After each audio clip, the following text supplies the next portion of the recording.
Strong arms pulled Hannah Cassidy backward, her heels barely touching the pavement as her captor dragged her across the half-vacant parking lot. The harder she fought, the more the man tightened his grip on her throat, and each breath she drew threatened to be her last. She willed herself not to lose consciousness or hope. If she could land one well-placed kick, she would make a run for freedom. Fighting to fill her lungs with air, Hannah summoned the strength to secure her footing. Then, with a twist of her body, she landed a blow, driving her heel into the man's shin. "Ouch! You little—" He released his hold, enough for her to pull away. Lunging forward, she calculated her escape. If she could make it to the main street, she could solicit help from a passerby. Her ability to outrun her attacker would either seal her fate or set her free. She chose the latter and took off running. Midway to Belcourt Avenue, she heard footsteps falling behind her, and then she heard the shrill scream of a siren. Could it be that easy? Turning toward the sound of the siren, she scanned the landscape in front of her in search of her rescuer. But the Metro Nashville police car rolled past on Wedgwood Avenue, lights ablaze, oblivious to her situation. Still, it had been enough to distract the man chasing her, who had stopped to watch the police car. While he was distracted, Hannah ducked behind a nearby vehicle. Barely breathing, the midday sun beating down on her, she peered through the window of the SUV that shielded her from her attacker. The man hesitated, glanced over his shoulder to look for her, and then took off running in the opposite direction. Now taking her breaths in gulps, Hannah watched as her former captor grabbed another woman. The girl, who appeared to be a college student, dropped the book she had been carrying. Papers littered the sidewalk in front of her and scattered into the street. The young woman's neck jerked backwards as her assailant lifted her feet from the ground and dragged her toward a light-colored sedan. He opened the back left side passenger door and tossed the girl, her body now limp, into the car.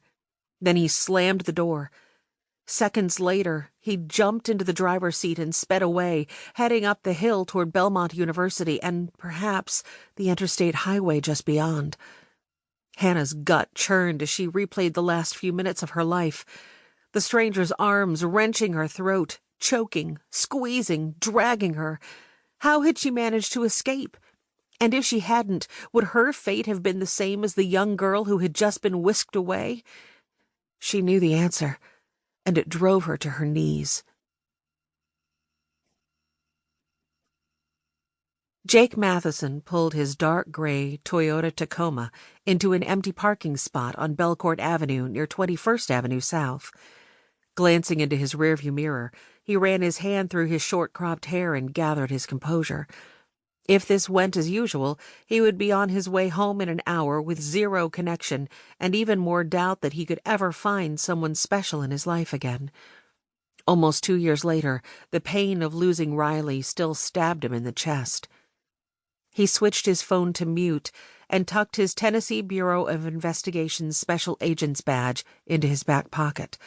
His date, whom he only knew as Shannon from her online profile, deserved an uninterrupted conversation, and one without the complications of knowing about his difficult job. When he stepped out of his truck, a blur of movement caught his attention. Someone, a young woman, had fallen in the parking lot. He slammed his door and ran to her side. "Are you okay?" "No." She appeared to be shaken. "Are you hurt? Can I help you up?" "I'm not hurt," the girl said, raising her face to him. Jake grasped her by the shoulders and lifted her to her feet.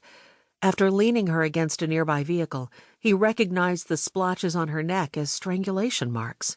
"What happened?" She shook off the question. "I'm the lucky one. I managed to get away. But another woman—" She pointed toward Wedgwood Avenue. "The man who attacked me. He took her." Jake scanned the parking lot. "Where? In a car?" She nodded. "Can you describe the car for me? And the woman?" He pulled his phone from his pocket, preparing to dial 911. "What about the man?" "They were in a light blue, or maybe a silver SUV. A Lexus SUV, I think." "Could you read the plates?" "No, not the plates. But the girl was wearing a pink blouse with, ripped jeans. And—" She closed her eyes.